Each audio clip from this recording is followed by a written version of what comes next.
Well, let's see. I guess it began in Chacon, New Mexico, where I was born, in the northern mountains of New Mexico. When I was about 7 years old, I'd go and visit, stay a few days with my grandparents, and they had a long house, with a porch. I'd sit out there and bang away on an imaginary guitar, kind of make up songs or whatever you want to say, call it. And one of my uncles watched me doing that, so he made a little guitar from one of those rectangular cans of gasoline, put a stick for the neck and then some thin wire. You couldn't tune it or anything, but I'd sit and bang away on the guitar and sing, compose my own songs. I don't know what it, but that's where I started getting interested in the guitar. And later on, when I was bigger, I had an uncle, Flavio Lovato. He was a dashing young fellow, played the guitar, saxophone, sang, and also composed. And he was my idol. He was my inspiration.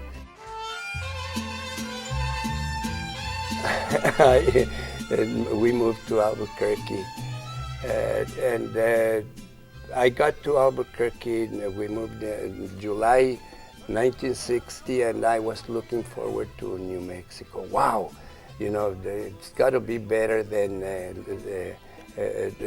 Colorado as far as music and as far as the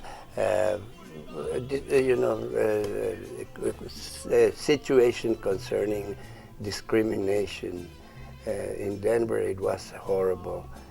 But I got here to New Mexico, and two things I found. First of all, discrimination was probably worse than or as bad as in Denver. And the second one was that musicians, in Denver we used to get paid fairly good. In New Mexico, I found that most of the musicians went from bar to bar playing for tips.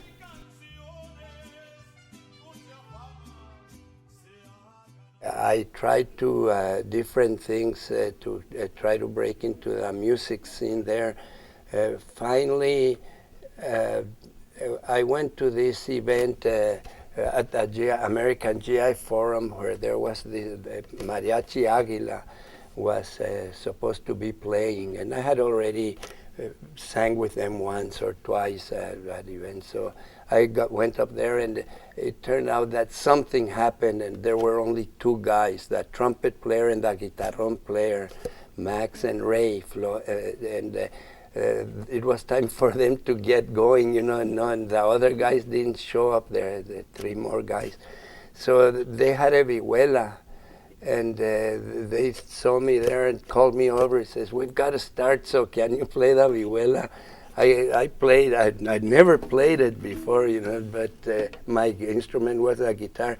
So I struggled through the session, and a few days later, the vihuela player called me and told me, I'm going back to Las Vegas. I'm moving back, and do you want to buy my uniforms, my outfits, and the vihuela? So I got him for a good deal. And then Max Roybal, the leader of the Mariachi Aguila, was forced to hire me because I had the uniforms and the vihuela. So.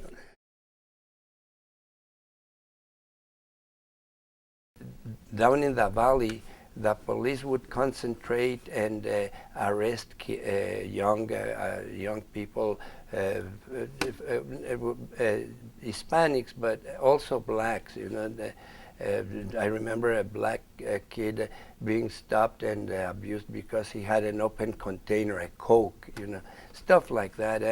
There was an incident where these two kids, Hispanic kids, went into a grocery store in South Broadway, and they were abused by the owner. So Richard Mora and the Brown Berets went up there and put him on notice that he was being watched, and the guy, I guess, kind of had a breakdown. Just couldn't hack it being watched, and but the Brown Berets would follow the police cars. We were very active. I feel good because I was made an honorary Brown Beret. It was, I guess, tit for tat. You do this to us, we'll do it. And it got to the point where there was an incident where they took the police. Later investigation showed that they took two Brown Berets, Canales and Quintana, to the West Mesa and shot them, I guess. And then they said that they were trying to break into a munitions dump, and that they had to kill them. It was a setup, and I wrote a corrido about that, el corrido de Quintana and Canales, which went underground. They were, but it was. They said it was effective.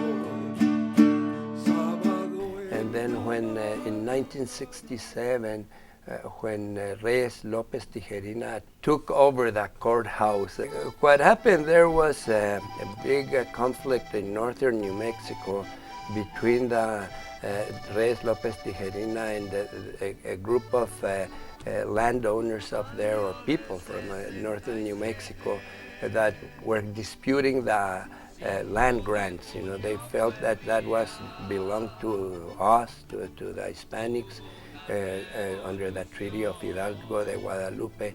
But there were officials that thought they were a threat, so they were arresting them and harassing them. So Reyes Lopez Tijerina and about 20 people, members of his group, went and to the courthouse in Tierra Maria to arrest Alfonso, the district attorney at that time, an Hispanic, make a citizen's arrest. What developed was a confrontation between the police and Reyes and his followers.